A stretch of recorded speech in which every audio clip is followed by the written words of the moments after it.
Yes, Mr. Chairman.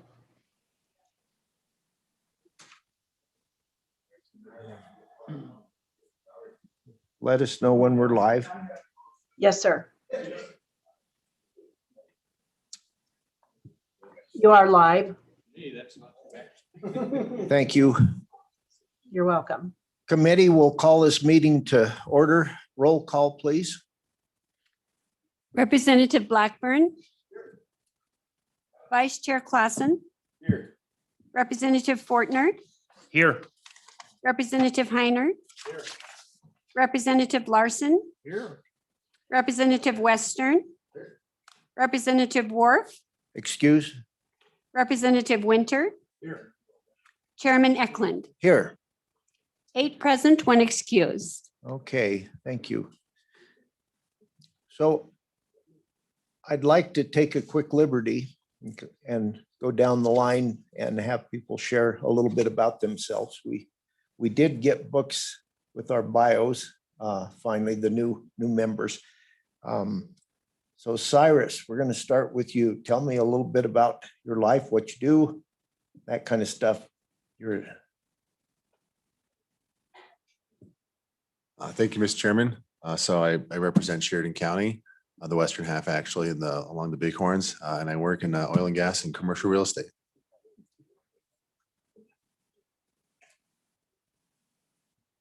Thank you, Mr. Chairman.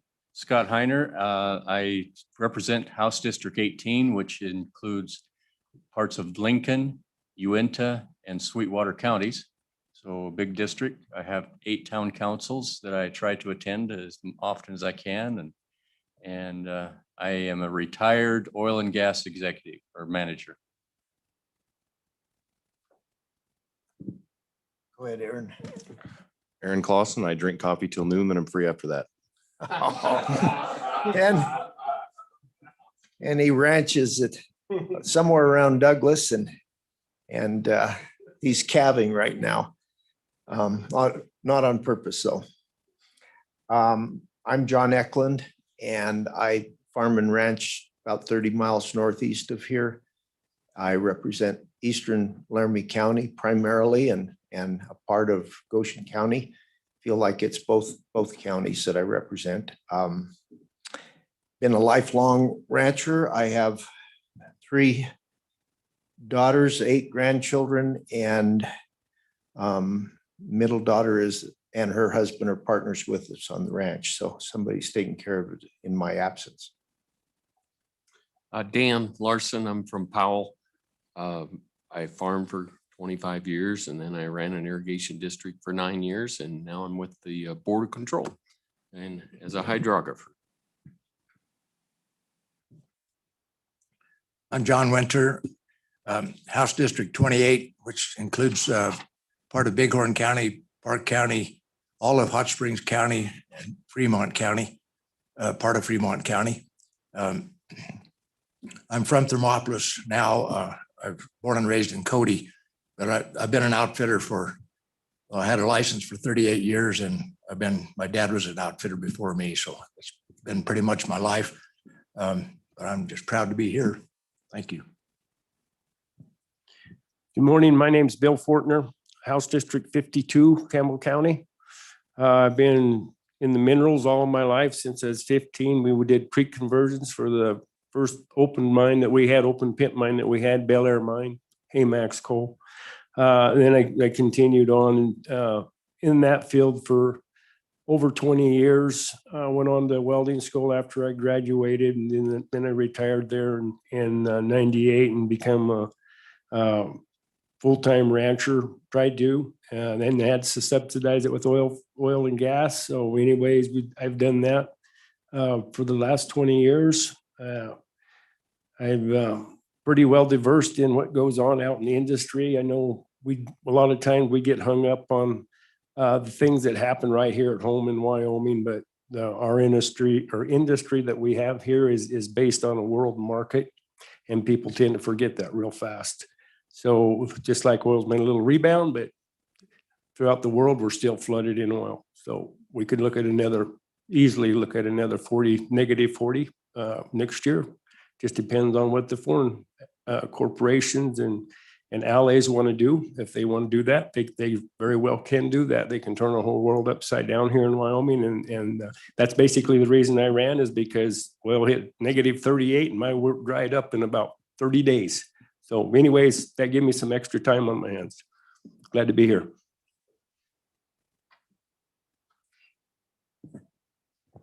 I'm Jim Blackburn from Cheyenne. I've got House of District 42, I-80, I-25 to the Albany County border and then north.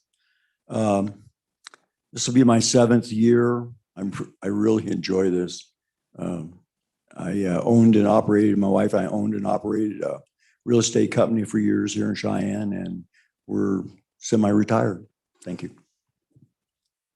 Yes, he fails to mention the best part about Jim Blackburn is Judy, his wife. And I failed to mention the same thing. Many of us serve at the expense of our families, but it's a real honor. And we'll jump into our first bill. It's been brought to us by Hans Hunt. Hans and I are classmates. We've both been here. This is our 11th year. So go ahead when you're ready, Hans. Thank you, Mr. Chairman. Time flies when you're having fun. Mr. Chairman, thank you and committee. I bring to you House Bill 188, and this bill concerns irrigation loans through SLIB. I'll just quickly, it's a brief bill, but I'll just walk you through. Of course, currently SLIB is in the business of granting loans and such to a whole lot of projects, but one of those that's not currently included is loans for irrigation districts. So that's what this bill aims to address. So over on page 2, starting at the top of the page on line 1, it just creates a new subsection under existing statute, and saying, starting on line 1, that irrigation districts can request loans for replacement projects of diversion, transmission, and distribution systems. So what this mainly addresses is our state's crumbling infrastructure when it comes to our irrigation projects. And this is part of I would say, an ongoing effort since a year and a half ago when the canal collapse occurred in Goshen County. And so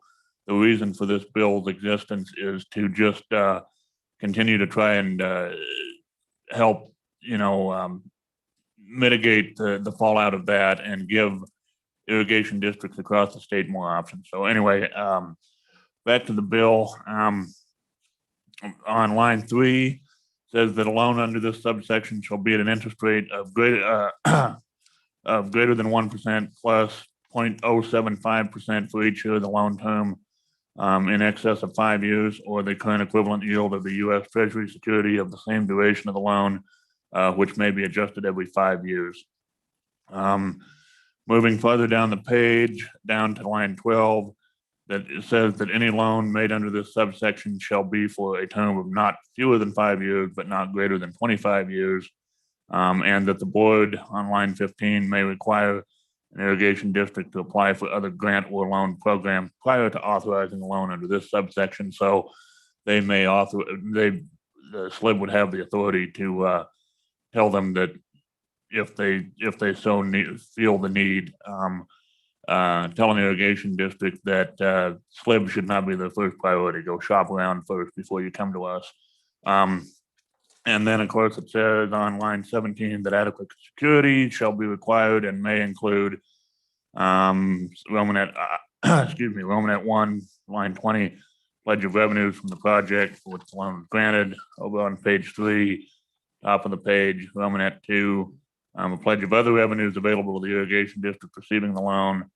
Romanet 3, a mortgage covering all or part of the project, or by a pledge of the lease of the project. And Romanet 4, any other security device or requirement deemed advantageous or necessary by the board. And then the remainder of the bill simply is technical changes as relates to the new subsection, and just re-numbers or re-letters the existing subsection. So, Mr. Chairman, that's essentially the essence of the bill. goes into effect on page 5, line 14, effective July 1 of this year. Excuse me. And back on the very back at the fiscal note, just notes that no appropriation to go with this. However, that the bill would authorize SLIB to issue loan to the irrigation district as specified, which would require the board to amend its current rules. These costs that may be incurred to SLIB would include the supplies and advertising costs related to publication.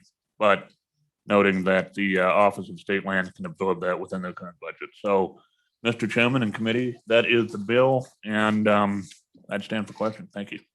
Committee questions? Yes. Representative Western? Thank you, Mr. Chairman. Representative Hunt, so on page 3, I'm looking at, or starting on page 2, Roman I, 1, 2, 3, 4, or 5, or 4.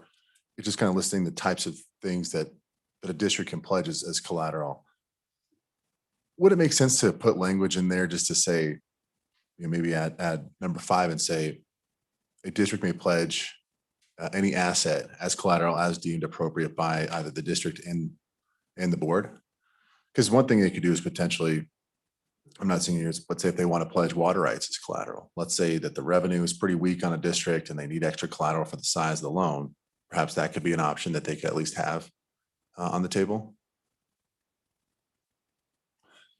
Mr. Chairman, I think that, and Representative Western, I think that's something to consider. I would point out that in many of these cases, these irrigation districts, their physical infrastructure at least is often owned by the Bureau of Reclamation. And so I guess I'm honestly not sure where water rights would fall into that discussion, but not necessarily in all cases, but certainly in many cases, the actual infrastructure is owned by the Bureau of Rec.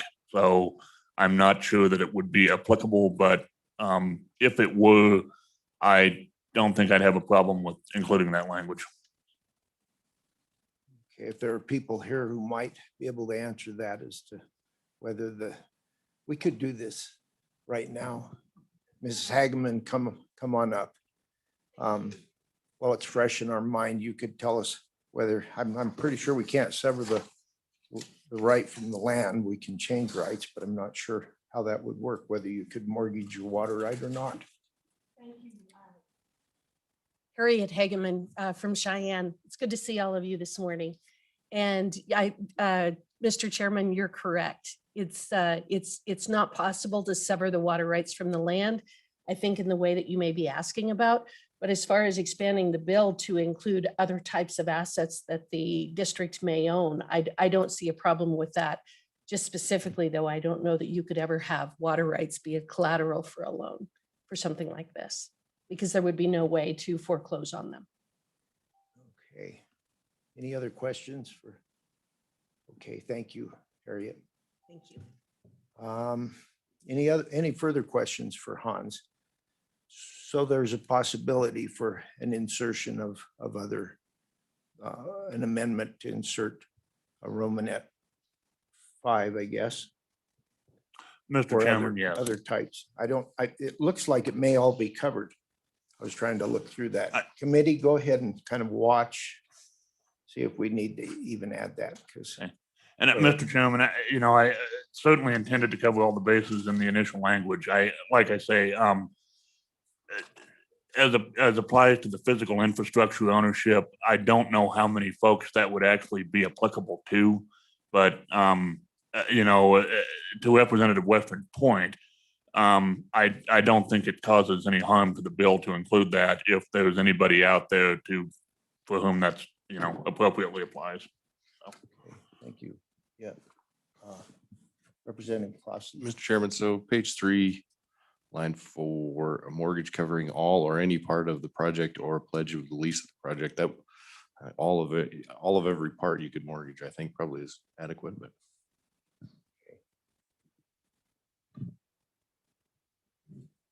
Yeah, I believe so. Any other? Yes, Representative Fortner. Thank you, Mr. Chairman. This intergovernmental cooperation, would that bring in like reservation funding into somebody that bordered like the reservation over at Riverton? Or that's so checked up by private people buying into that over time. Would that apply to that? Some Indian money, so which would be basically federal money on that project? Is that how that's set up? Mr. Chairman and Representative Fortner, as specifically applies to, cooperation and interaction with the reservations, I'm not familiar with that. But what I can say is that there's not a lot of opportunity at the federal level for loans or much in the way of money of any kind for irrigation districts. And so when we're talking about intergovernmental cooperation, I think we're again, either at the state level where you're talking about SLIB working with water development potentially, or with SLIB and the state as a whole working with the Bureau of Reclamation.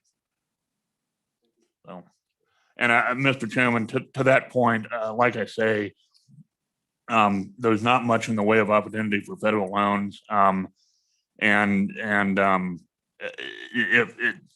If I can expand just briefly on that, if anyone has concerns about this, competing with municipal projects, I would remind them that SLIB already has the drinking water revolving account that goes strictly to municipal projects for, obviously, as the name implies, for drinking water, and that municipal projects are eligible under water development, but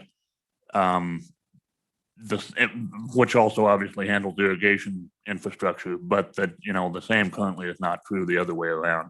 Municipal projects have an outlet through SLIB, but irrigation projects don't. Representative Heiner. Thank you, Mr. Chairman. Representative Hunt, in page 2, it says loans may be made to irrigation districts for replacement projects. Did you envision any loans available for maintenance?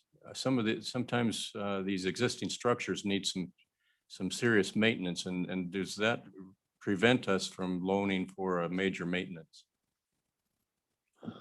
Mr. Chairman and Representative Heiner, I would entertain having that discussion.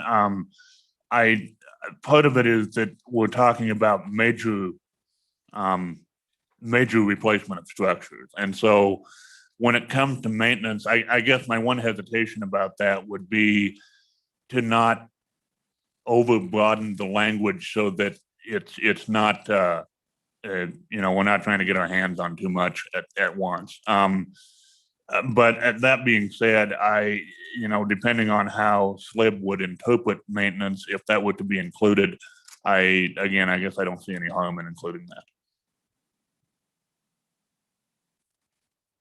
Yeah, Representative Heiner, I presume that was part of it. But it doesn't, maybe it isn't real clear. So we'll look through that, see if it needs to be added, because maintenance would be a much better plan than waiting until it fails, for sure. And that's what we try to do. Any other questions? Yeah, Representative Fortner. Thank you, Chairman. Do you have anything in here where this is rebuild projects or this new projects? Because if this is new projects, I know from my place was at Ashland up there, there's a lot of different ways to irrigate. And is there any consulting fees in here so people can maybe get the most out of the water? I know if you flood, it takes a certain amount. If you put it under wheel line a little bit and then a pivot, versus maybe a gated tube type setup, is there consulting in here so that they can get the biggest bang for their buck, I guess is where I'm going.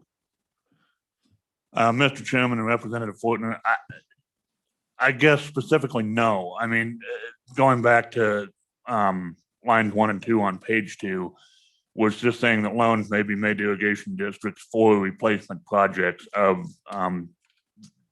everything that's included in there. And so strictly speaking to new projects in the sense of drilling new wells, of laying new irrigation ditches or pipelines or whatever that case may be, the intention would be that would strictly be off limits. This is intended specifically to address existing infrastructure that's falling apart. But I suppose, again, that would be somewhat to the interpretation of SLIB as to what a new project, I mean, if it requires replacement and complete tear out and overhaul and rebuilding, then I guess that just depends on what SLIB considers a new project or not. Because rulemaking would apply. Mr. Chairman. Representative Fortner. Thank you, Mr. Chairman. Out of my experiences, I know we bought into a place up there that did leisure leveled and they got into the sugar sand. So that was non-functional. And I believe if they would have done soil studies in that prior to that project, they would never went down that road. They'd have went straight to Willans or pivots. And that's what I'm getting at. You know, if you're gonna go in and buy into a project, it's already got just say it's got cement ditches. To do that now, it would be astronomical with the new technology they got in hand. So I guess what I'm asking is, do we have to go down the same cement ditch type scenario, or can we advance up to modern technology versus what they had there to more efficient, more economically use of the water, that kind of stuff? Thank you. Mr. Chairman, Representative Fortner, I don't know specifically, but I think that there's enough wiggle room in the bill as it applies to the rule, allowing rulemaking by SLIB, that would be determined on an individual basis if an irrigation district goes and makes a case before the board. So once they've laid out what they intend to do, or what they would intend to do with the money that would be potentially granted to them, based on their explanation of that, I think that this bill would allow SLIB to either give them a thumbs up or thumbs down. Mr. Chairman, Yes. could we eliminate the think part of that and actually have it in the bill? Would that be possible? Mr. Chairman, I suppose we could, but I guess I would respectfully urge caution on that. I think that we still want to leave SLIB with enough leeway in their discretion to, be able to make a call for themselves as to whether or not they would want to approve that. Thank you. Thank you, Mr. Chairman. Okay, yes, Representative Western. Thank you, Mr. Chairman. Representative Hunt, so I'm looking on page 2 and it talks about the language of pegging the interest rate on the loan potentially to treasury bonds, right? And so if you kind of just do the rough math, whether you're pegging it to a 10-year treasury or 20-year treasury, the interest rates are pretty close, within a couple basis points of each other. My concern is if you're doing a 20-year project, a lot can happen in 20 years, right? And if you look at the 20-year note right now, it's yielding just over 2% on the coupon. My concern on behalf of the district would be, let's say we make an agreement with SLIB in the next couple of years, it's a 20-year note. But let's say in year 10, it's pegged to the 20-year bond for the interest rate. Let's say in year 10, the 20-year jumps to 3% or maybe 4%, right? It doesn't look that way right now, but who knows what's going to happen in a decade or a decade and a half. My concern is that if you peg it to that treasury note, it could have a adverse financial impact on the district's ability to service that debt in a sustainable and predictable way. I mean, is that something that's a concern, or? Mr. Chairman and Representative Western, I guess I'd say that it's, when you're financing longer term projects or longer term repayments, that's always a concern. But I think that would be, covered, mitigated in the language there on page 8, on line 8, starting on line 8, that says, which may be the security of the same duration of the loan, which may be adjusted every 5 years. So I would hope that, I'm not a financial expert, maybe somebody behind me could answer that better, but I would hope that would, again, if every 5 years that can be brought up for discussion and readjustment as needed, that would be covered. Okay. So this is going to be run independent of water development. And these could be projects that just weren't on a priority list with the work that they're doing, more than likely, Mhm. correct? Go ahead. Okay. All righty. So I think we're done with, for a bit. Stick around if you would, in case there are more Thank you, Mr. questions. Chairman. Or Senator Steinmetz. Come on up. Okay, These are always so hard to turn on. So Yeah. thank you, Mr. Chairman and Committee, Senator Sherry Steinmetz, representing Goshen, Weston, and Niobrara counties. And this bill came to us from our good treasurer. He had some creative ideas on how we might finance some of the looming issues that are coming up with our irrigation infrastructure. And so, as you all know, we have had the canal tunnel collapse in 2019 in Goshen County. We're still looking at a funding deficit of about $30 million. We've applied for a FEMA grant. And so we're just looking for some creative ways that not only us, but other irrigation districts can deal with their aging infrastructure. So basically, as contemplated in this bill, and I don't have it in front of me right now, and I have a little bit of budget brain from presenting the budget for a couple of days here now. So bear with me on specific questions. It was contemplated that this would kind of be a loan of last resort. We don't want to replace our robust water development program, but as we know that program is seeing more pressure than it has before, with the Board of Control still being funded out of that program. It's put a restriction on how many new projects can come in and how much money is available for those projects. And as we see more and more municipal use and municipal projects in that program, sometimes irrigation districts have a gap in some funding that they might require. So we have several, we're trying to get a hold of, and I know that this committee is working on it, and I miss being on this committee, getting a handle on that survey to see what kind of infrastructure is looming out there that will need funding.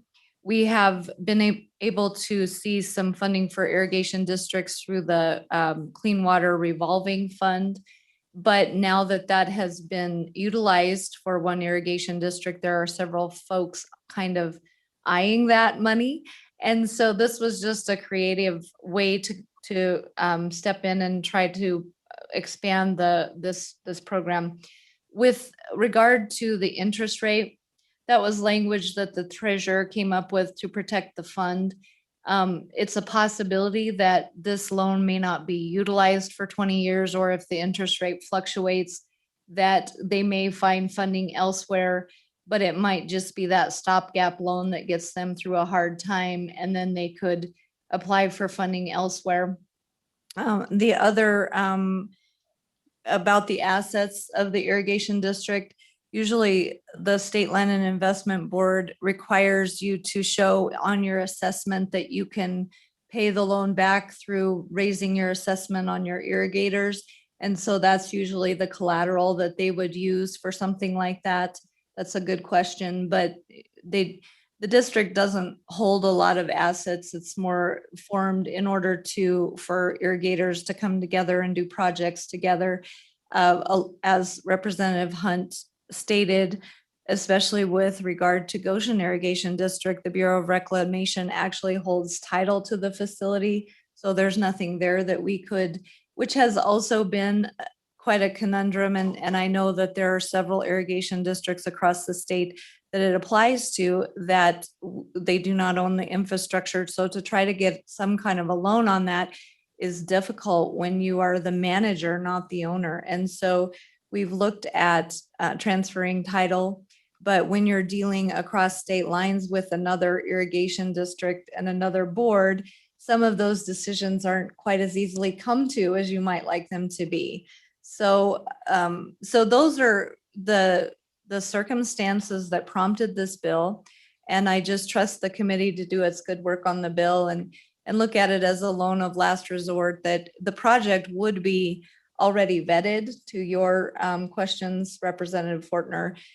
they would come with a plan, and I know that the state, the SLIB really does vet those things thoroughly. When we applied for the MRG funding and irrigation districts are not eligible for that funding, we tried to make that change last year, but instead we put in borrowing flex authority for the governor within the budget.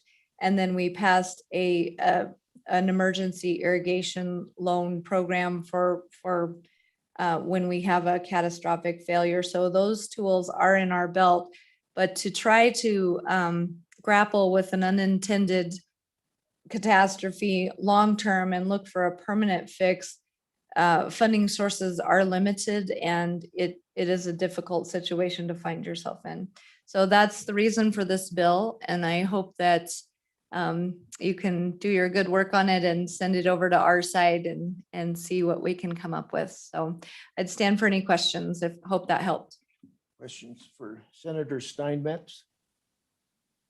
The 30 million that you spoke of, is that just the South Goshen system? It'd be upgrades that should be done because it's of the aging infrastructure, correct? Mr. Chairman, they've decided that we must deal with both Tunnel 1 and Tunnel 2. Okay. And they're still looking at the possibility of Tunnel 2 becoming daylighted and having an open cut rather than the permeation grouting, which would be a 10-foot kind of hardening around the existing tunnel to recompress it and keep it solid. And so that was initially, so it just will depend on which direction they go with the project. And they have applied for a FEMA grant. I think that would cover maybe 20 million of it. And I'm loosely throwing out the numbers because it's been a little while since I visited with the district. So if they daylight the other tunnel, I'm not sure what that would entail. There's a lot of dirt and a lot of stair stepping, and it would have to be, I don't know how wide at the top of that or what it would take to maintain that, quite frankly, or what it would look like if we saw the rain that we saw when the tunnel actually collapsed, and what it would look like for that to come into a draw like that and for the rest of the system down below. So there are a lot of things to consider, but they're all expensive, unfortunately. Thank you. There's, Representative Larson. Mr. Chairman, thank you. Would you have any, I'm going back to the 5-year adjustment on the loan. I don't know if I see that anywhere else in that part of the statute for the cities and such and streets. Would you have a problem with deleting which may be adjusted every 5 years? I think that might be a tough position for some of the districts. Mr. Chairman and Representative Larson, I'm completely open to whatever you guys would think makes sense, but I would ask you to maybe reach out to the good treasurer, as he's helped on this bill, and we really appreciate that. And if you could work with him, I would sure appreciate that.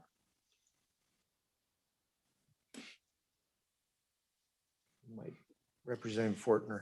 Thank you, Mr. Chairman.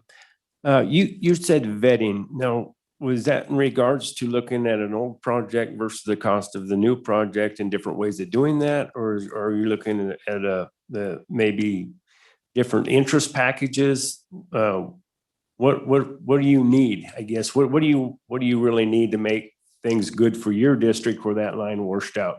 That's a big project, a huge project. Would this just a straight 1% interest on that be better than the 1.75% over the 25 years? The people in the irrigating community, a lot of people led astray by that they're making a ton of money out there. But the time they figure in their fertilizer and the water, their ditch rider, all that kind of stuff figured in there.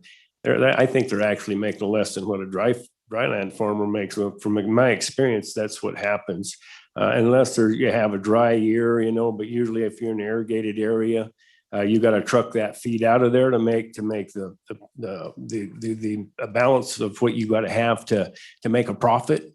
And people don't look at that. So, but I mean, on the whole, on a 25-year project, Would it be better for you guys? Would it be more economically fit for you guys to have like just straight 1% or 0.5% to pull that off?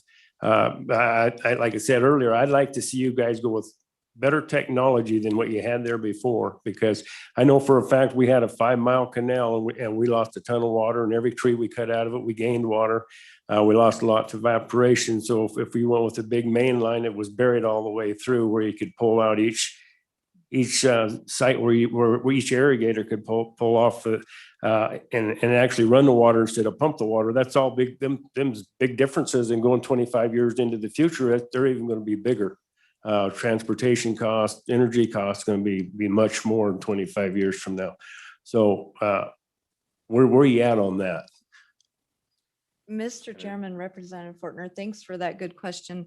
Of course, the lower interest rate is always helpful to the irrigation district, but as legislators, we also have to look at the fund it's coming out of too, and we want to protect those funds. So I would defer to the good treasurer on that information, and I think we need to reach out to him on that if you're looking at changing that, because he was helpful in crafting the language with regard to that. As far as what we need, this isn't just about Goshen irrigation. It's about all irrigation districts across the state, and what they will most likely need if they end up receiving the funding from FEMA is that I think it's a 25-75% match, a place to get a loan for the 25%. And the lower the interest rate for them, the better it is, because they've already raised their assessments in order to cover the temporary fix. And so now we have to do the permanent fix. And like I said, it's probably between 20 and $30 million.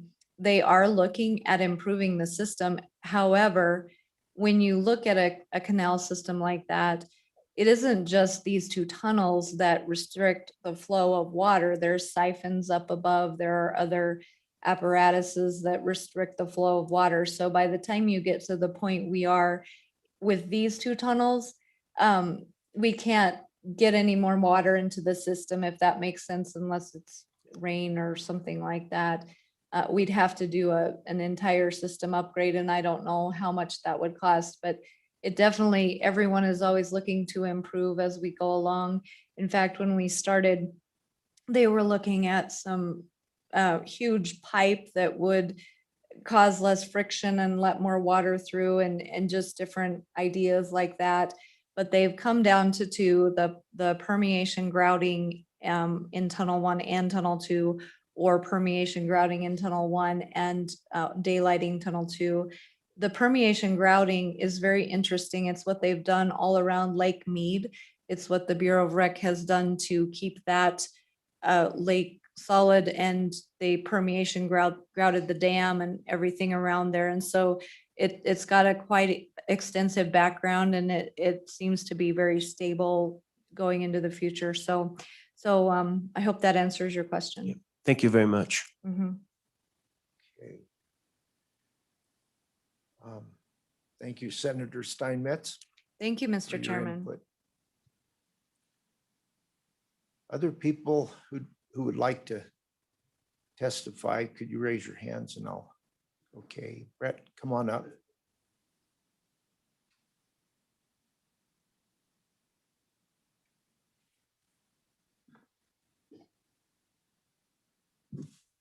Thank you, Mr. Chairman. Brett Moline, Wyoming Farm Bureau Federation, sitting in support of this bill. This fits in with my members' policy.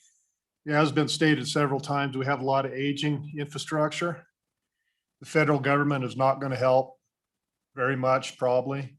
So I think it's up to the state, and I think this is a good avenue to get some money to these irrigation districts to help them out, keep things producing, and keep one of the largest industries in the state viable. One I did want to hit on a little bit.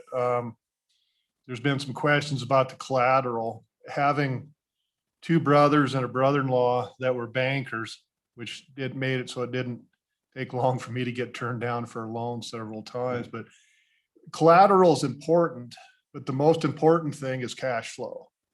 That was one of the things that got ag into trouble in the late 70s, early 80s. loaning money based on what the market value of land was. Well, that was fine until the market value dropped and then they couldn't pay for it. So I think that's where the rules will come into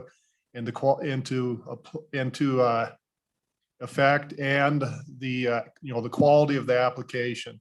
They can have $1 billion worth of assets, so they have a lot of collateral, but if they can't pay for it, the application will get denied, and that'll help protect the state's investment. I'm sitting in support of this bill. I think it's a good idea. And with that, Mr. Chairman, I would sit for any questions from you or the committee. Any Representative Heiner? Thank you, Mr. Chairman. Mr. Moline, thank you for being here this morning for this testimony. As I asked earlier, the bill as it reads just states for replacement projects. Could you think of any kind of a scenario where we would need to just do some major maintenance, or do you just envision this for replacement and only needed for that kind of a project? Mr. Moline?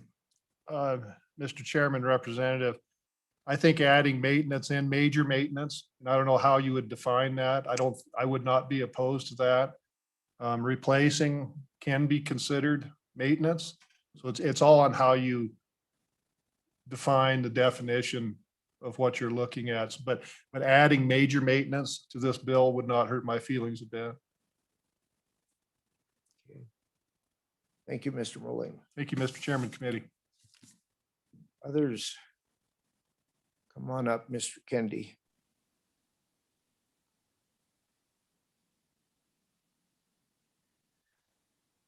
Mr. Chairman, Keith Kennedy, on behalf of the Wyoming Crop Improvement Association, we too would urge you to support the bill. A little bit of follow-up on a couple of other questions to the earlier question from Representative Western. I think that Romanet 4 takes care of that, where it does say any other security device. And that pretty much covers all the other bases there. As to the discussion on the variable interest rate, I think, in my own opinion, that is a means to make this bill viable. They're not locked in at a 1% rate or 1.075 for a full 25-year term. And most of us that have been involved in agriculture through the years are quite used to some variable interest rates through the years. With a 5-year window here, there's time for a district to anticipate where that might be at the end of each 5 years as well, because those folks at the district are well aware where interest rates are and what that sort of increase might be. And I'd also add that language is permissive. State Loan and Investment Board may. They don't have to change that through the term of the loan. And with that, I'd welcome your questions. Maybe you could answer this, Mr. Kennedy. So do we still have it used to be a state land board, but we had loans on agricultural lands that just kind of went away. People didn't use that option because the loan at the bank loan at mortgage companies would be less. But is that rate still a fixed set rate? Do you know? Mr. Chairman, my recollection from a discussion a couple of years ago is those rates are fixed at the start of the loan, but the minimum, I believe, in statute is above where market rates are right now. And that's the main reason it hasn't been used now for some time. I think there's still some loans in place. Which has been a good thing for agriculture, but that's neither here nor there. Any other? Good. Thank you, Mr. Thank you, Kennedy. Mr. Chairman. Other people? Mrs. Hageman, come on up. I was going to call on you if you didn't raise your hand. So. Thank you. I- Thank you, I- Mr. Chairman. Yeah. And thank you to all the committee members. Ms. Hageman is an attorney and she has, I think your specialty is in water law. It has been for and many years. So she can probably answer a lot of questions we might have if they haven't already been answered. Go ahead. Well, I think the one thing that I would focus on, having represented a lot of irrigation districts around the state, relates to the question from Representative Heiner as far as major maintenance goes. And most of the irrigation districts, actually all of the irrigation districts that I've represented over the years, are very proactive in attempting to maintain their systems. And sometimes that's just a matter of replacing a culvert here and there, but other times it can be quite expensive because they have to go in and replace a head gate or something along those lines. Two of the irrigation districts that I represented for many years were Casper Alcova Irrigation District and La Perrella Irrigation District near Douglas, both of which have had some encroachment from the urban areas. And as a result, the maintenance costs go up. So that is something that I think would be a positive and appropriate amendment to make to this bill for major maintenance, because some of those projects can go into the hundreds of thousands, if not millions of dollars as well, in addition to some of the replacement that you would have. So it kind of depends on how you're going to define it. But there have been occasions, especially with Casper Alcova Irrigation District and some of these districts that have the enormous canals, that those maintenance costs can be quite high. So I would urge the passage of this bill, and I would stand for any questions you may have. Questions, committee? Yeah, Representative Larson. Mr. Chairman, thank you. Thank you for being here. When I was running an irrigation district, I think when they take on a large loan, did they need to go to the body at like an annual meeting and get approval from them, and that kind of set up that we may be charging more for 40 years at $1 an acre, and this will go directly to the loan. Is that kind of the case in statute? I thought it was, but maybe not. Chairman Eklund and Representative Larson, absolutely. That's one of the ways in which they can raise funding for particular projects if they know what they're going to be. No question about that. So some of the irrigation districts are at $18 assessment for an acre. Others are at $25. And there might be a special assessment where they come in and they might add $5 or $3 for 3 years to cover the cost of a project. But that does give them some of the flexibility, which I believe then goes to some of Representative Western's questions in terms of how they can pay for projects or pay them back. Okay. Thank you. Thank you. for coming to our committee. Others that would like to testify? How about, Carol, do we have people in the waiting room wanting to talk?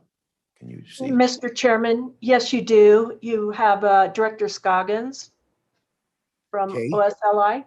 Let's start there. Director Scoggins, can you log I'll in? bring her over.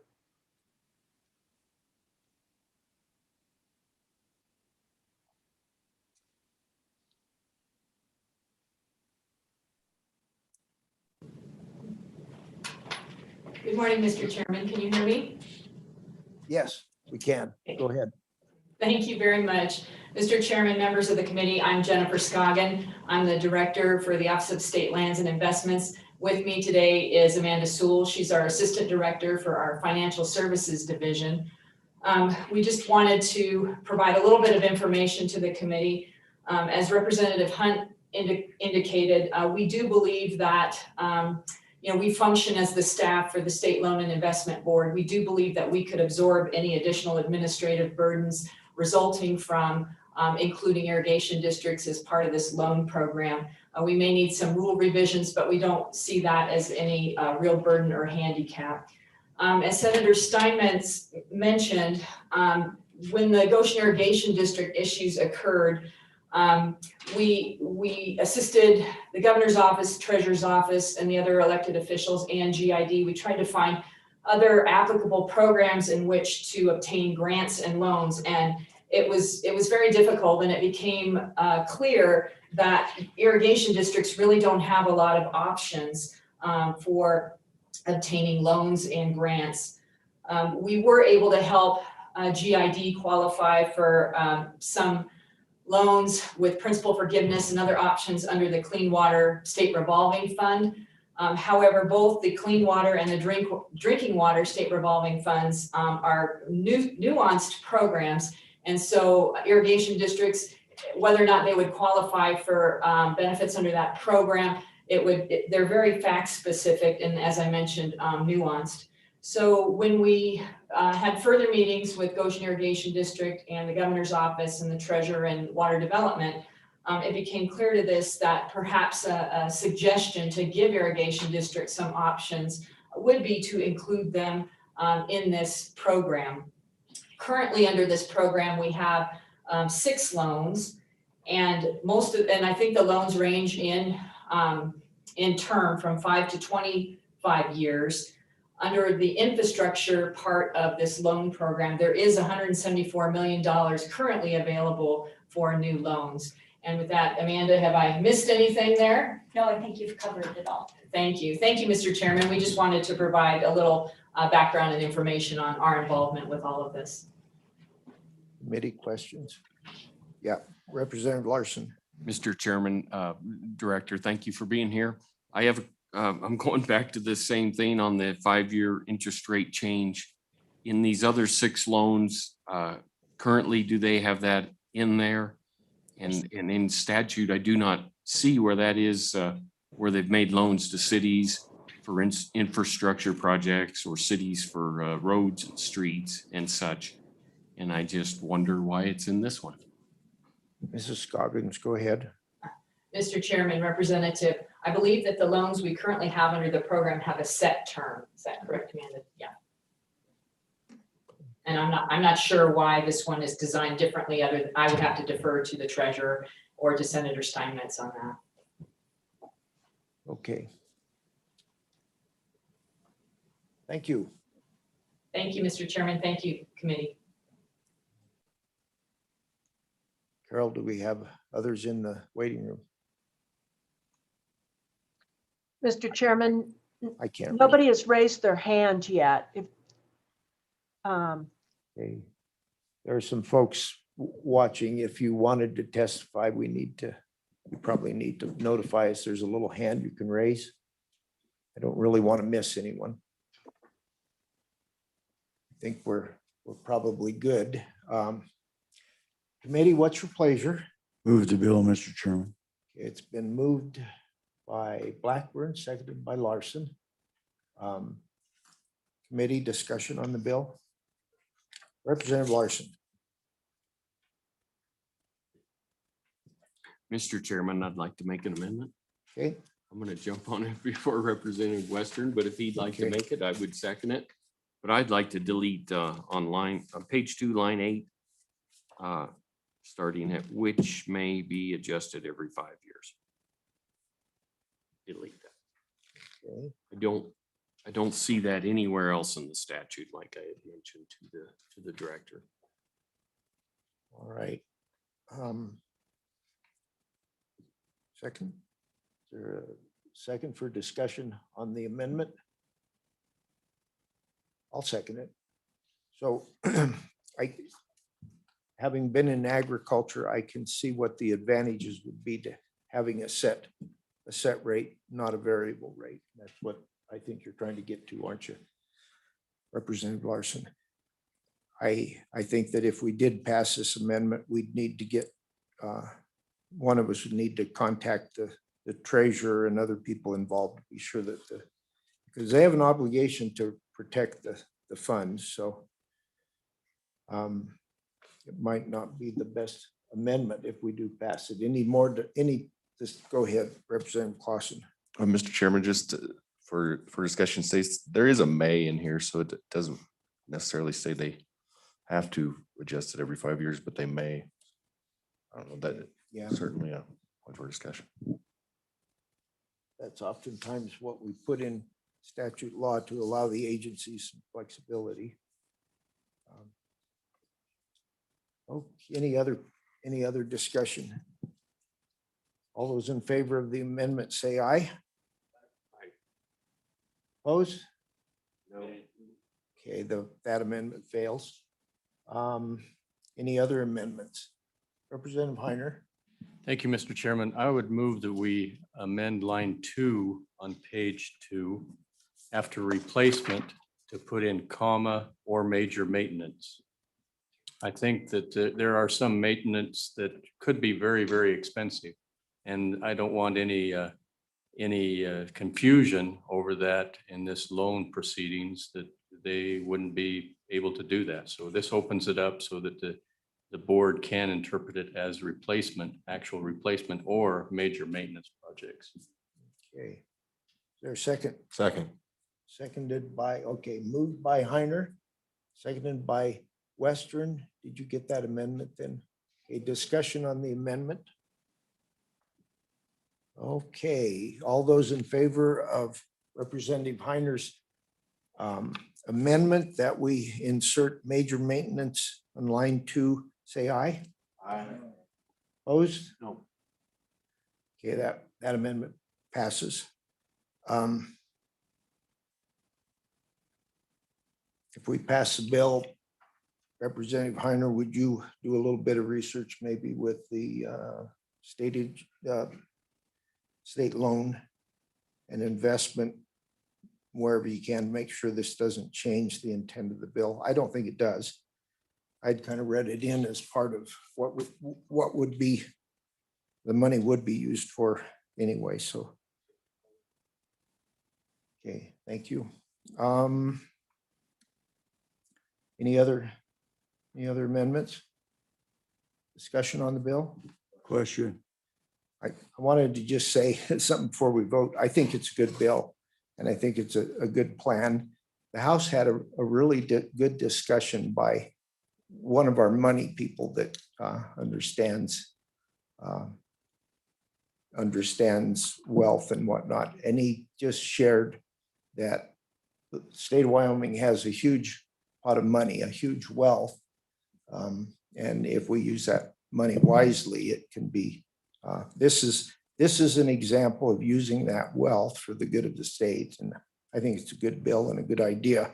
When that tunnel collapsed, I didn't realize how few options there were available to fix a major disaster like that. It couldn't be done by water development. They didn't have the money, and theirs is a long-term fixed project. So anyway, that's kind of my opinion on the bill. I guess we're ready to vote. Call roll, Carol. Representative Blackburn. Aye. Vice Chair Clausen. Aye. Representative Fortner. Aye. Representative Heiner. Representative Larson. Aye. Representative Western. Representative Worf. Excuse. He didn't leave a Representative cross. Winter. Aye. Chairman Eklund. Aye. That would be 8 ayes, 1 excuse, do pass with amendments. Okay. Yeah, Representative Worf didn't leave a proxy and he's presenting a bill elsewhere. So our next bill for consideration is House Bill 229. And we have Representative Heiner or Nyman. I'll get you new members right before too long. And when you're ready, just go ahead. Oh, yes. Thank you, Mr. Chairman.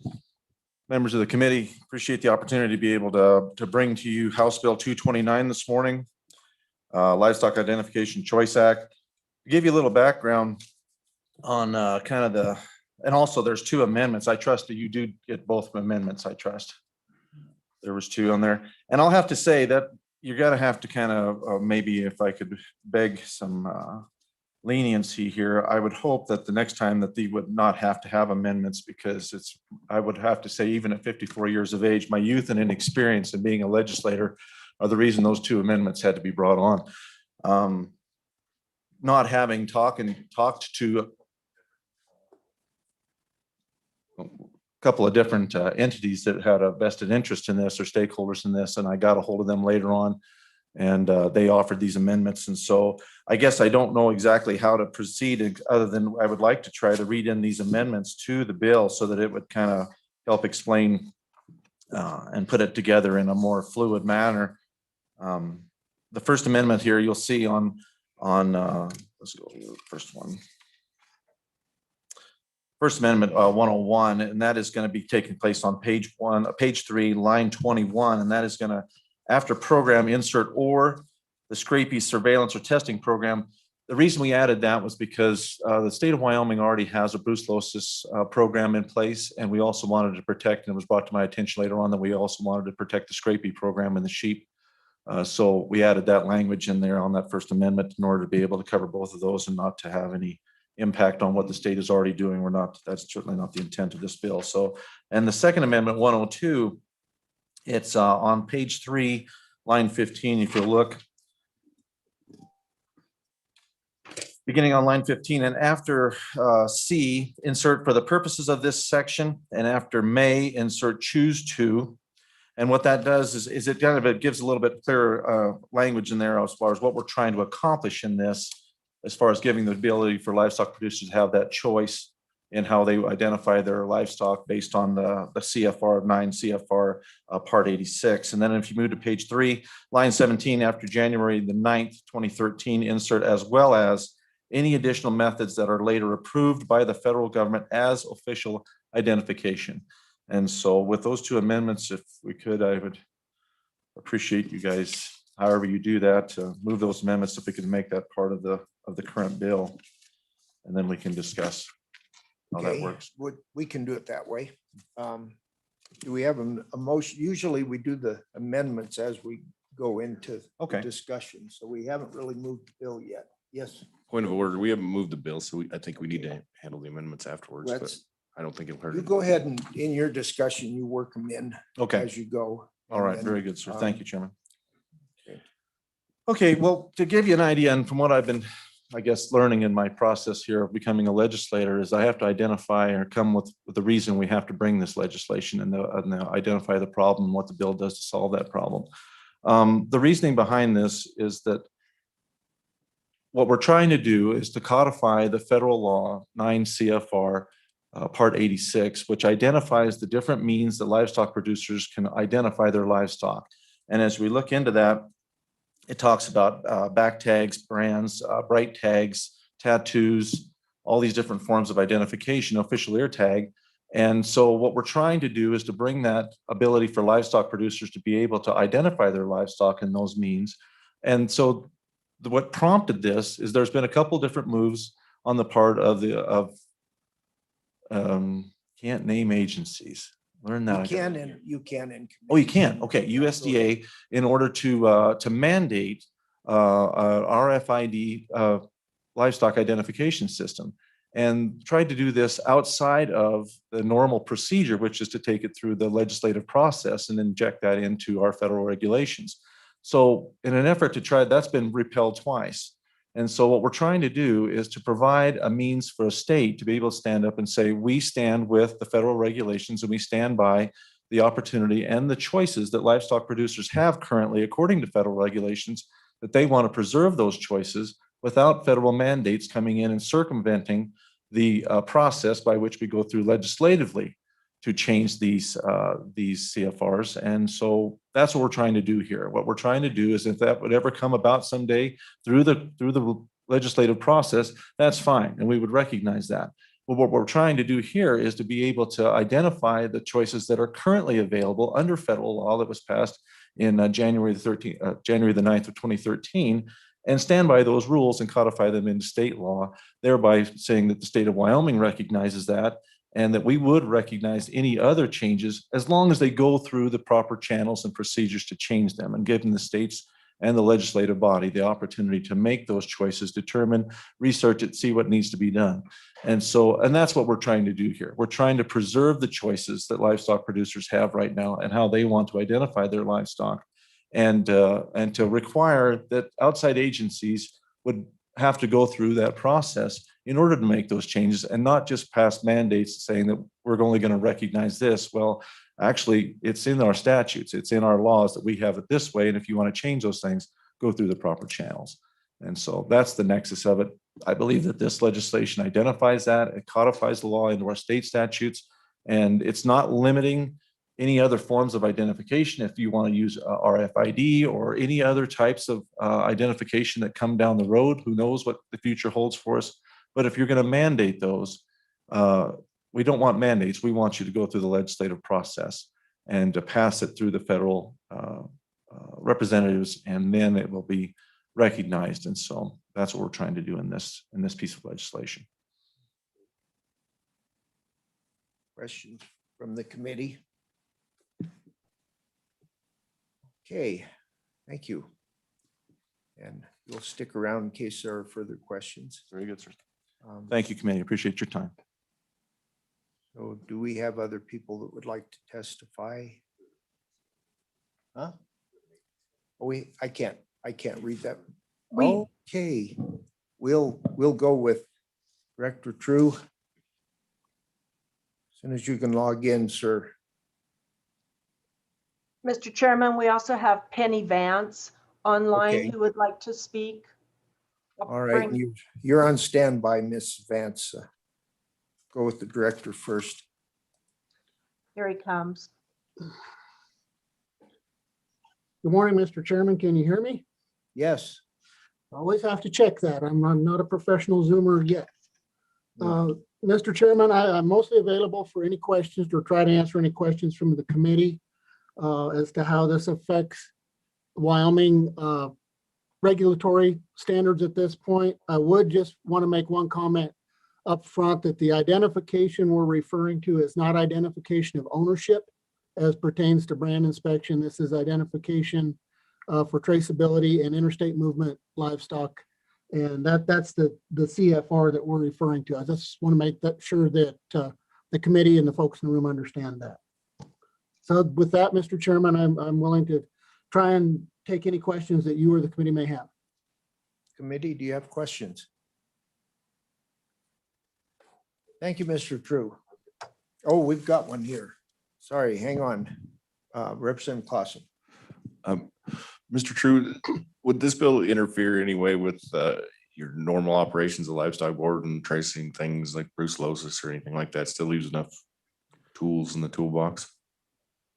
Mr. Chairman, Representative Clausen, thanks for that question. No, Dr. Logan and I have reviewed this and with brand inspection and our Attorney General, we don't feel that there's any implications in this bill in particularly the brucellosis program or brand inspection, either one. Thank you, sir. Mrs. Vance, are you on? I'm bringing her over. Okay, Mr. thank Chairman. you.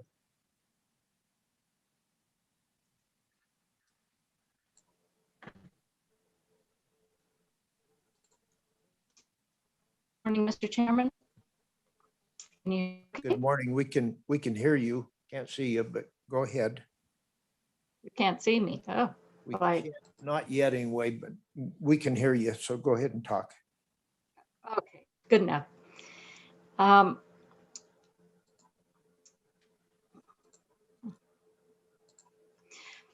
Thank you, Mr. Chairman and members of the committee. My name is Penny Vance, and I'm the Ag and Local Food Organizer for the Powder River Basin Resource Council.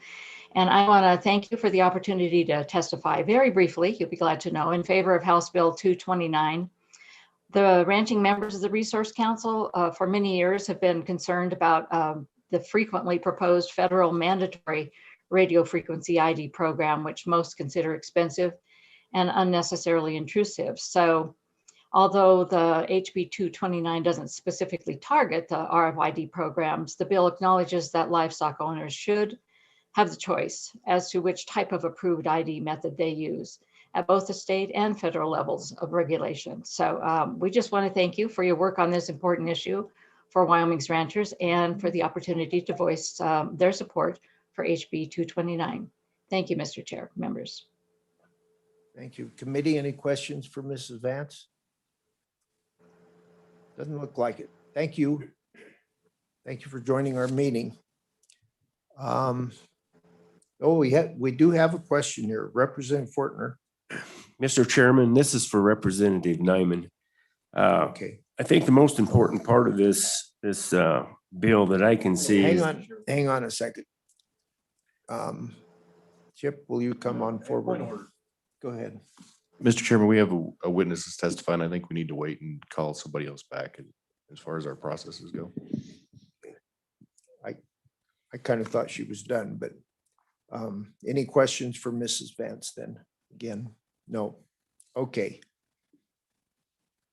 We do have another question for the presenter. So the proper way to do it, Bill, is make that request to the chairman and we'll get him back up. It's a formal process you'll get used to. Okay. Okay, your title is Identification Choice Act. Where does that put you guys in line with beef blockchain? Do you guys going to have the same market share by doing this as beef blockchain, or are you just identifying yourself as being totally opposite of beef blockchain? Where you putting your product at as far as putting this in the legislation? I know beef blockchain, they're trying to go international, or are you just wanting yours to be like Wyoming registered through what you're doing here? Is that what I'm getting out of this? Mr. Chairman, thank you, Representative Fortner. No, what this boils down to is it provides the opportunity for livestock producers to be able to choose the type of identification they want to be able to identify their livestock and be able to work in their herds and in their specific program. What we're trying to do is to avoid mandates being passed down on livestock producers outside of the standard legislative process. And we're codifying these laws in here. So it doesn't determine, there's really no determination of an agenda one way or the other. What we're basically saying is that we're wanting to preserve and protect livestock producers' rights to choose any type or any form of identification that they so choose. And what we're doing is we're recognizing the current federal CFRs in regards to livestock identification and saying that, for example, the USDA cannot just come and arbitrarily mandate, we're just going to do away with everything that's in the federal mandates, and we're just going to go to this specific type and force everybody into that. I believe, and many others believe, that through the process of the legislative process, through what we're doing right here, is our responsibility to be able to take and have those chances to discuss these issues, see what works, what doesn't, put it before the people, and allow the people to choose what they want to do through their legislative leadership. And so that's basically what this bill does, is it's codifying the current laws that were set forth in 2013 and recognizing those types of identification processes that individual livestock producers can use. And it says that it's basically saying that other entities cannot just arbitrarily pass on what they want us to use without going through the process where we get to have a voice in that process and saying what we do or don't want to do. So it's just basically protecting our rights as livestock producers in the choice of identification that we choose. And it's also identifying those regulations that have already been set forth in statute and federal regulations. Basically a continuance of what we had in the last 150 years in this country. That is right. We can continue to do what you're doing if it works for your process. And if something else new comes on that they're not able to just mandate it, they have to put it through the proper process.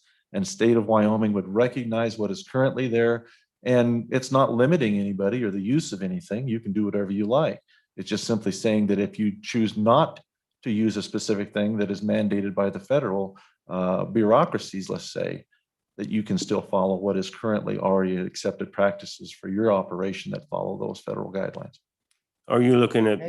Hang on, Bill. So I'm somewhere in between on these things. Some meetings are run with a lot of leniency. You're going to get into meetings where both of you are going to be in trouble for not referring to the chair first. So I would like for you to get into the habit of doing it proper way, or your hiney will be in a ringer and other, because I've seen some fairly strict run meetings and I break the rules too. I've been here 10 years and I don't necessarily follow the rules as well as I should, but go ahead and get used to going through the proper channels. Go ahead, Bill. So your fear basically is federal oversight coming into your business and getting into your wallet. Is that where we're at? Mr. Chairman, Representative Fortner, my fear is that private producers lose their ability to be able to have decision-making power in their own operations, and that we have bureaucracies that are mandating decisions without going through the legislative process and allowing the people to decide how they want to have those laws injected, and that their voice is not being heard. It concerns me that we see mandates coming down without the will of the people. And this is an effort to try to identify what those current laws are, things that are best practices have worked in the past, and simply establishing that that's what we respect and we want to continue to follow those, but those that were set forth through the will of the people and not through mandates set down by bureaucracies. Thank you. Okay, Representative Blackburn. Thank you, Mr. Chairman. I sure like to see us finish up on public comment. Okay, Thank you. all right. I think we're done for now, Mr. Nyman. Thank you, Mr. Chairman. So other public comment, I don't see any hands up over there. Jim? Oh, and, okay, we'll get there.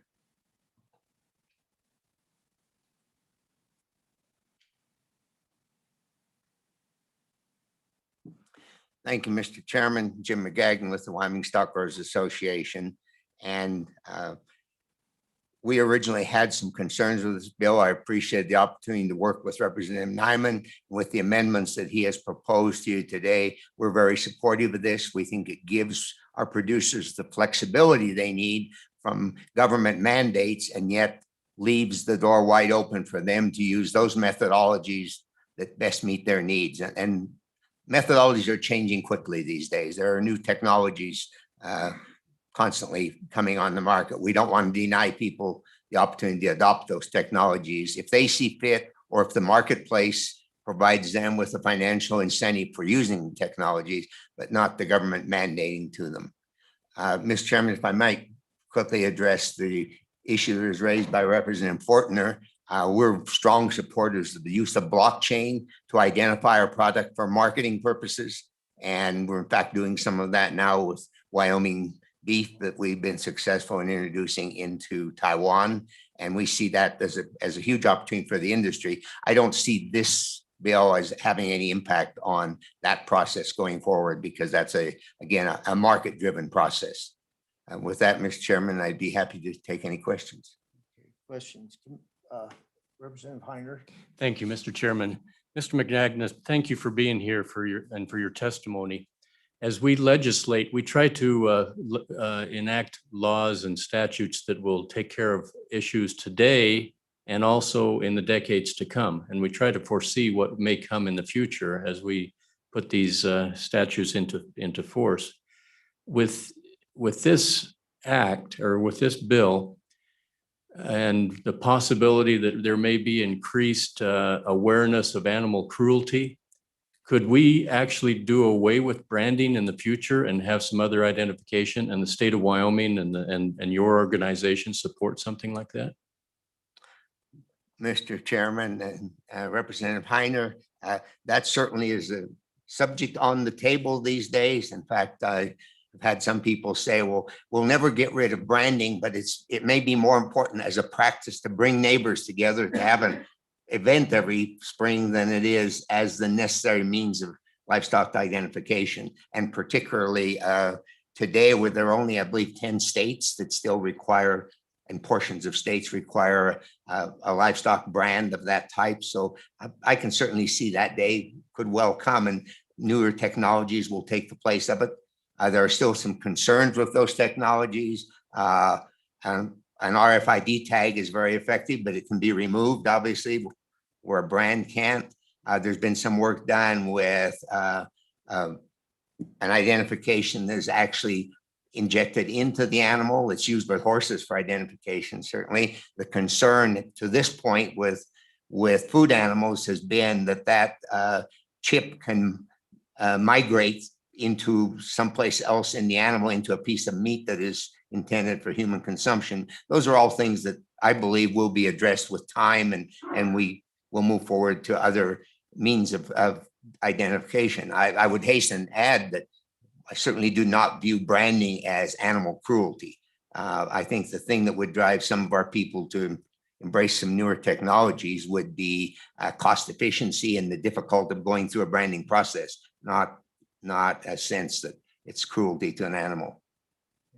Having done that, been to brandings and branded thousands of animals myself, what I guess I would add to that is probably the most traumatic part to the animal is the process of of how do you get them into a chute without terrorizing the animal. And the brand is kind of a secondary thing that catches them by surprise maybe, but it's never intended for abuse. And I don't know where we'll go with that, but someday we may have to address it.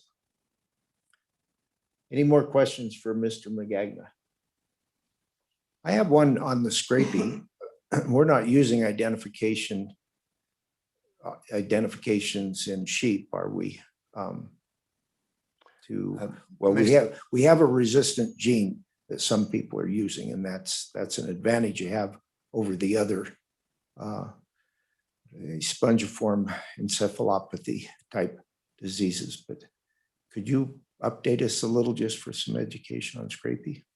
Certainly, Mr. Chairman, there is a national scrapie eradication program. And as a part of that, any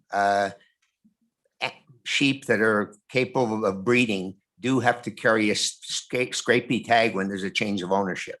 So if you're going to take breeding ewes or that to a marketplace, you do have to put an official ID tag in them today.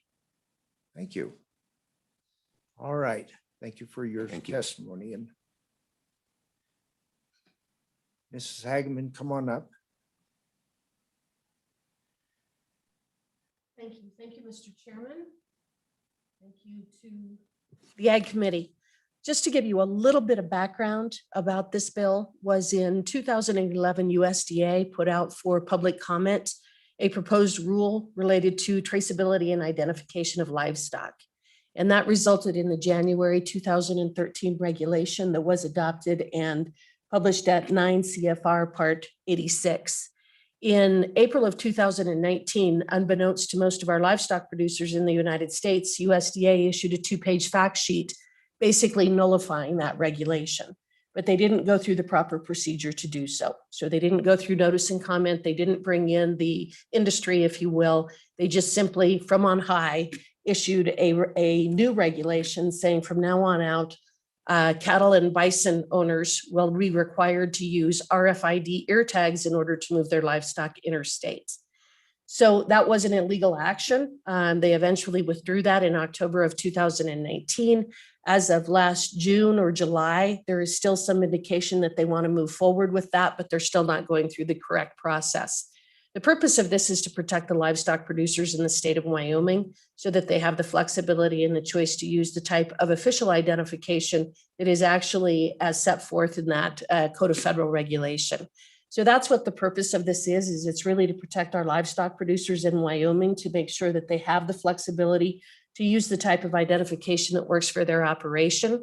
The other thing is, I think that we're hoping that we can get some other states to do this as well. The USDA estimated that to require RFID ear tags would cost our industry over $1.9 billion. I think that's an underestimate by probably 2 to 3 times. It would be astronomically expensive to force our livestock producers to do that. And for some producers, it doesn't make either economic sense and it's simply not feasible for their operation. So I look at this as really an effort to protect our livestock producers, and I'm hoping some other states will follow suit, with Wyoming being a leader in this area. I'd be happy to answer any questions. Representative Clausen. Thank you, Mr. Chairman. So Ms. Hageman, do you see anything in this legislation that would exclude RFID tag if somebody wanted to choose to do it? It's just says that's not your only option. Chairman Eklund and Representative Clausen, it does not prohibit the use of RFID. And in fact, some of our livestock producers do use RFID, but it doesn't mandate it. And so that's really all that it is it just provides a layer of protection so that those folks who do continue to use the bangs tags, brand, back tags, tattoos, that sort of thing, they can continue to use it because those are all accepted as official identification by the USDA pursuant to that 2013 regulation. Representative Winter, you've been quiet. Go ahead. Thank you, Mr. Chairman. Ms. Hageman, I have a question on this scrapies thing, and maybe you can answer it. Wouldn't have to bring Mr. Magagna back up here, but my question is, this scrapies tag that was referred to in sheep, is that a federal mandate? And if it is it working? Is it a good idea? Chairman Eklund and Representative Winter, I can't answer that question. I apologize. That just is not within my area of expertise. So I don't know.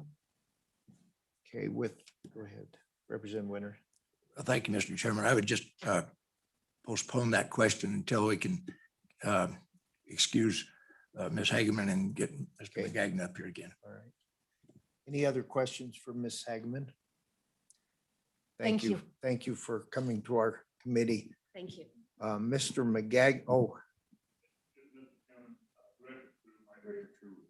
Okay. Director True, you've raised your hand.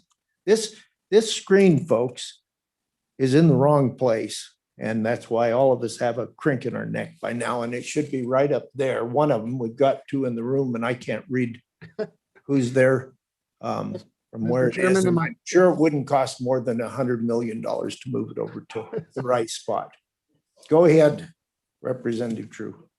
Mr. Chairman, Steve True again, Director of the Wyoming Livestock Board. I just want to reemphasize, due to some of the questions, that this identification that we're talking about is as far as animal traceability and is a health related, interstate movement related ID. This is not, it's not brand inspection, it's not ownership ID. I just want to make perfectly clear that the committee follows that and that we're two separate things, that this is relation to the interstate federal regulations on official ID that regulates interstate movement of livestock and not ownership identification within the state of Wyoming or referencing brands or those things. Just wanted to take that opportunity. Thank you, Mr. Chairman. Thank you, Mr. True. Any questions? Well, he's back with us. Representative Clausen. Mr. Chairman, Director True, so would you just kind of give us a little breeze past the Scrapies program and how the tags work and ID for the benefit of some of the committee? Mr. Chairman, Representative Clausen, I think I'm going to beg to pass that to Mr. McGagnon as well as the sheep producer. If Dr. Logan was on, he could do a very good job of explaining that. That is not my field of expertise either. So I would defer that answer to Mr. McGagnon again. Okay. Thank you, Mr. True. So at this point, Representative Winter, shall we bring Mr. McGagnon forward? Would you like that happen? Thank you, Mr. Chairman. Yes, I would if you could ask him to come up. Come on up again, Jim.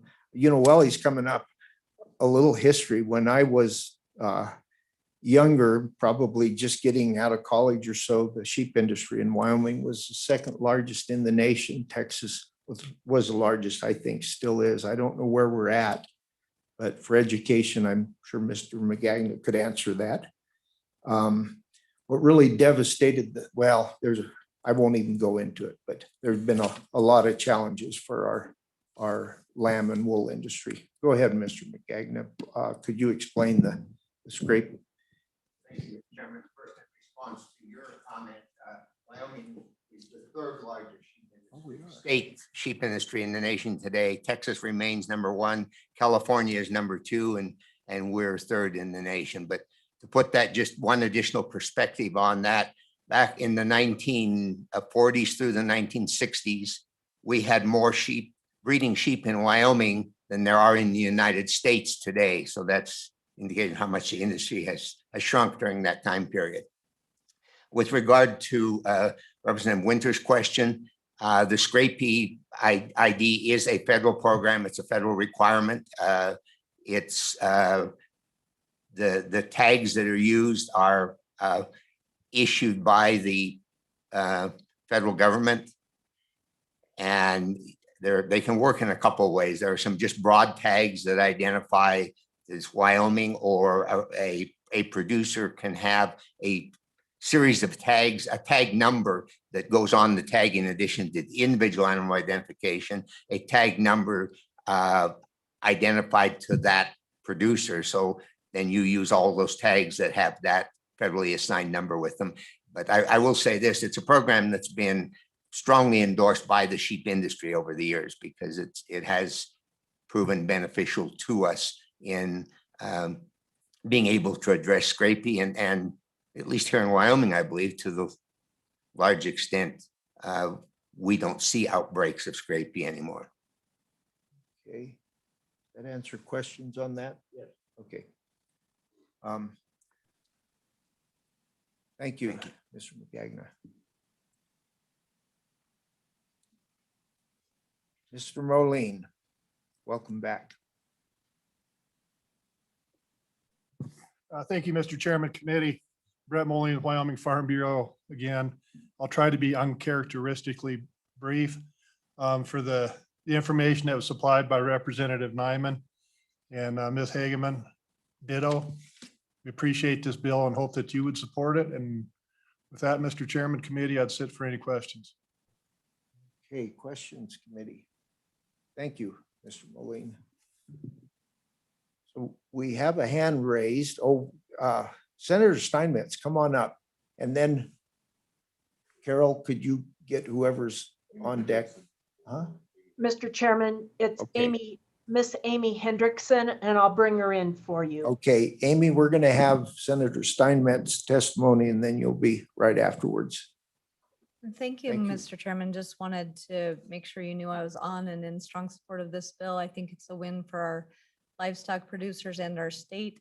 And I'm off to present another bill, but it was at the bottom, so I came back.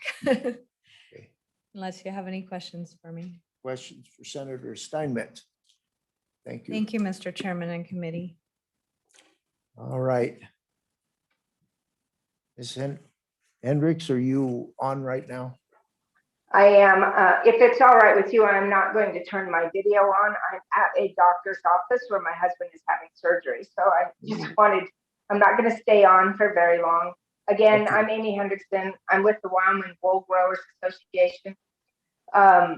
With regard to the sheep, I think Mr. McGagna has done a great job describing the scrapie identification program. That it was originally a voluntary program. That was a program it was in negotiated rulemaking that the sheep industry worked with USDA to have a mandatory identification program. It has been very successful. All animals that change ownership or that are moved other than wethers 18 months or younger must be identified. That includes animals that go to shows and exhibits. And it has been extremely successful. The state of Wyoming has not had a scrapie case in over 10 years. And in the United States, our scrapie level is very low. In the past, in 2018, the scrapie rule was expanded to include goats. And so, and the reason for that is that we really want to have the U.S. declared free of scrapie. And so that is the purpose for the mandatory identification, is to get to a point where we can prove that we do not have scrapie in the U.S. so that we can open our markets to U.S. lamb and products and sheep meat. With regard to the bill that's on the table, at this moment, we do not have a position, although we would, do not have any opposition to it at this time. Thank you. Committee, any questions? Representative Clausen. Mr. Chairman, Ms. Hendricks, so you don't see any problem with this interfering with the current sheep under tree scrapie program or anything? You know, that is a good question, and I would need to look into it. But and I need to speak to Dr. Logan, the state veterinarian, to see what he thinks about that. But that's a good question. I hadn't looked at it from that perspective. I think it was answered by Director True concerning the bill. This is just a separate identification program that's separate from our health regulations. Am I correct on that? Well, if not, we'll probably hear from the director. I apologize. I'll try to get an answer for you, Okay. Mr. Chairman. And I think he answered that in consultation with Dr. Logan for State Vet, so. Okay, committee, any questions? Thank you. Any further Thank you. testimony? Yep. Any further testimony? Okay, committee, what's your pleasure? Move the bill. Been moved by someone over here, Representative Heiner, and seconded by Blackburn. Okay. Discussion amendments? Question on the bill, Mr. Well, Chairman. hang on. Yes, I'd like to move, I guess we'll dispose with amendment number 1 that we received first. okay. Does everybody have a copy? You all have a copy of that amendment?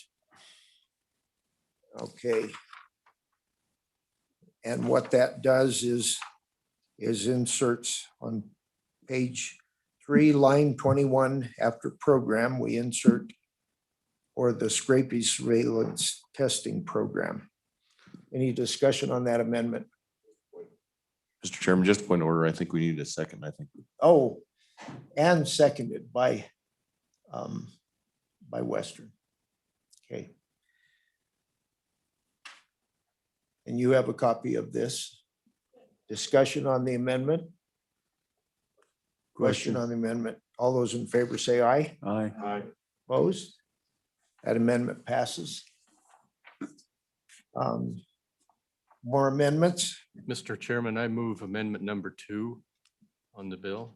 Second. Okay, been moved by Representative Heiner, seconded by Representative Blackburn.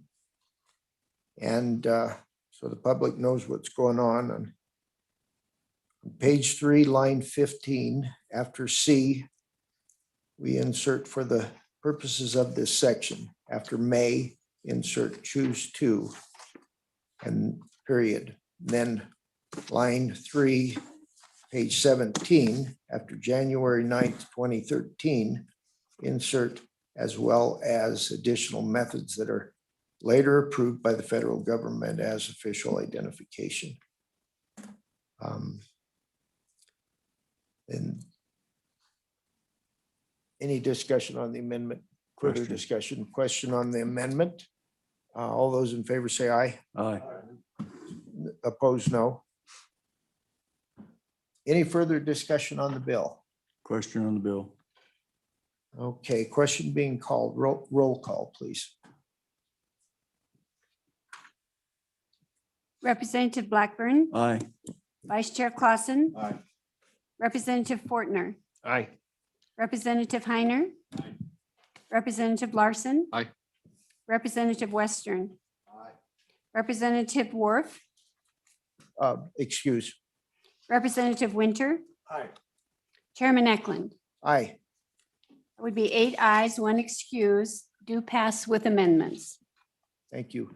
So just hang on a minute, committee. Just you guys have done so well. We'll have time to do some work before we gavel in. A question I'd like to be really clear on. We don't have Dr. Logan here, but I think Mr. McGagnon can help me with it. Scrapie is more or less the sheep version of what cattle can get, the spongiform encephalopathy and wasting disease in wildlife, correct? All of these are. Mr. Chairman, I understand how we deal with these. Okay. All right. Well, Scrapie is a serious disease, and it's theorized that it could mutate and then be transferred into humans, and that's why we're trying to eradicate it. And it's real similar to mad cow, which humans can get, wasting disease, I believe. So sometime we'll have Dr. Logan here and get an expert opinion on it. Okay. We are